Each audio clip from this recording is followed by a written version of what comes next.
Remember in the beginning of the original Hellblade where one of the voices in Senua's head said there'd be no more stories coming after this? There will be no more stories after this one. That was a lie. So let's get something out of the way right away. Senua's Saga is a really good looking game.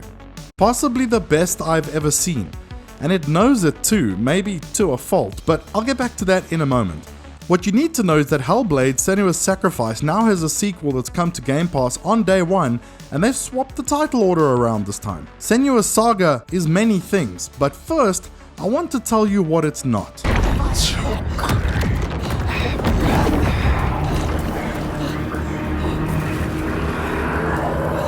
Senua's Saga reminds me a little of a few other games I played not too long ago. Some of it reminds me of A Plague Tale, some of it reminds me of Alan Wake 2, heck, even reminded me a little bit of Beyond Two Souls. What it definitely is not is some sort of Xbox answer to God of War or Horizon Forbidden West. To quote the developers at Ninja Theory, Senua's Saga is, quote, made for fans of Hellblade and those who enjoy narrative-led experiences of cinematic immersion. Senua's Saga is, after all, still at its heart a small indie game. You know, from that small indie publisher, Xbox Game Studios. So yeah, you and many others wouldn't be at fault for thinking that this is some sort of massive system-selling blockbuster like Dad Simulator 2022. But it isn't, and if you didn't know before, you know now. You know what else it's not? 60 FPS on Xbox. This flipping competition causes nothing but trouble every year. Here we go. But did I mention that Senua's Saga is like a really good looking game? Not only is it 30 FPS, but they also clearly cut down on some of the screen real estate to save pixels, a la the Order 1886. But don't ever ask devs about that, because they'll probably tell you it's actually all about delivering that, you know. Could it run at 60 FPS on console? I'm sure that with a bit of optimization, a resolution drop and some lower settings, it could do exactly that.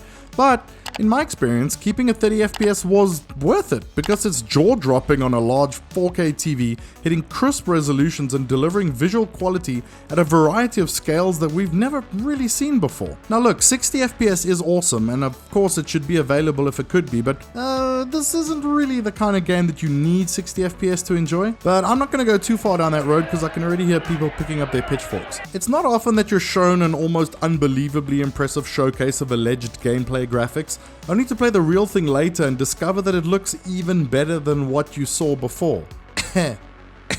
We're finally getting to see what Unreal Engine 5 can do, and boy has it lived up to the hype. The camera mode is super impressive too, and it's filled with great features that let you create and manage light so you can set up your shot just right. My favorite feature is that if you put a light inside someone's head, it still retains its properties so you can create nightmare fuel like this. What's crazy is that in many cases, the photo mode really just looks like a paused version of the actual gameplay.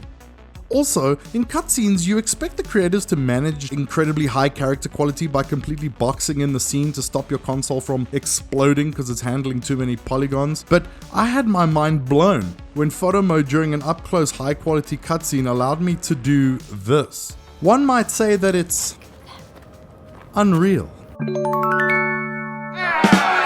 For realsies though, I'm not going to spoil any of it, but this game has a few things that I've genuinely never seen before, and I'm serious when I say that I actually literally sat there with my jaw hanging open up until the point where it ended and I was just like, wow. Senua's Saga knows how good it looks too, and as a result it maybe spends a little bit too much time perving over itself, which brings me to that other super important part of the video game formula.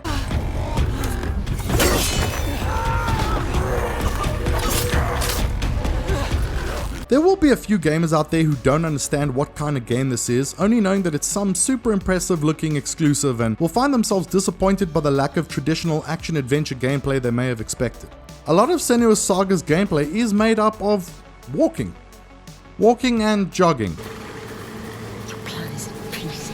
She is lost. You're lost. Sometimes you might find that a few minutes of gameplay has really been nothing but walking around gawking at the scenery, although sometimes you at least have the voices in your head to keep you company. Hang on, walking around and looking at scenery? Come on Xbox, do better. Your competitors would never release a game where you just slowly walk around Iceland looking at the scenery. I ended up holding in my left bumper to speed up the movement so much that it really should have just been a toggle.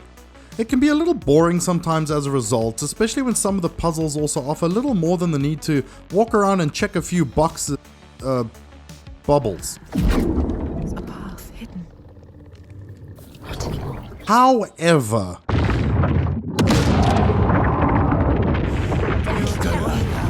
What do I do? when Senua Saga does get going, it goes hard.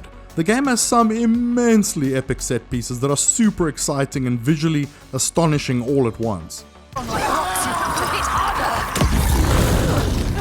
There were some concerns when we found out that the combat was only gonna be 1v1, but boy did they come up with a great way to make it feel badass. And thanks to transitions between enemies and mixed in story elements, it's far from feeling like you're only ever dealing with one enemy at a time. On that note, I'll also take this opportunity to mention that just like the first game, the music can be haunting and beautiful, but also knows when to call that Saduka blood ritual DJ to bring floaty fight music to spice things up.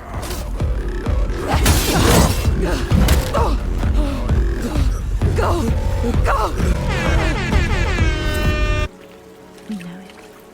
You can feel it.